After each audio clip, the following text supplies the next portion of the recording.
महाराष्ट्र के मुख्यमंत्री देवेंद्र फडणवीस ने राष्ट्रवादी कांग्रेस पार्टी के दोनों गुटों के संभावित विलय को लेकर चल रही चर्चाओं पर बिना नाम लिए शरद पवार पर तंज कसता।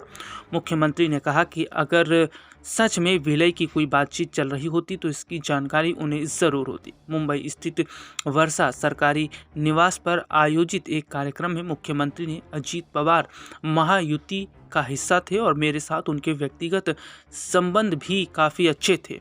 अगर दोनों एनसीपी के विलय की बात हो रही होती तो तारीख तक तय हो गई होती। ये बात कहा गया है सीएम की तरफ से। उन्होंने ये भी कहा तो क्या वे मुझसे बात नहीं करते, क्या वे विलय को लेकर भाजपा से चर्चा नहीं करते। मुख्यमंत्री ने आगे कहा कि इकोसिस्टम का इस्तेमाल कर जानबूझकर इस तरह का कन्फ्यूज़न पैदा किया जा रहा है।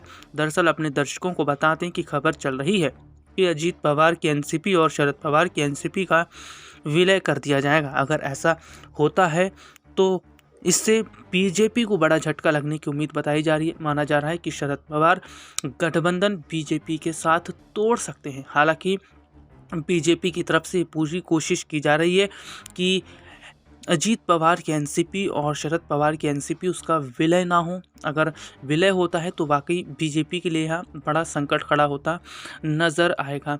हालांकि अब आगामी समय में देखना होगा कि क्या सुनेत्रा पवार इस तरीके का कोई बड़ा फैसला लेती हैं, क्योंकि अब एनसीपी की तरफ से वही बड़ा फैसला लेती नज़र आएंगे। हालांकि हाल ही में भी खबर सामने आई थी जिसमें ये तक कहा गया था कि अजीत पवार ने कुछ समय पहले ही ये तय कर लिया था कि शरद पवार के साथ हाथ मिला लेंगे, यानी कि जो एनसीपी टूट गई थी उस एनसीपी को एक साथ विलय किया जाएगा।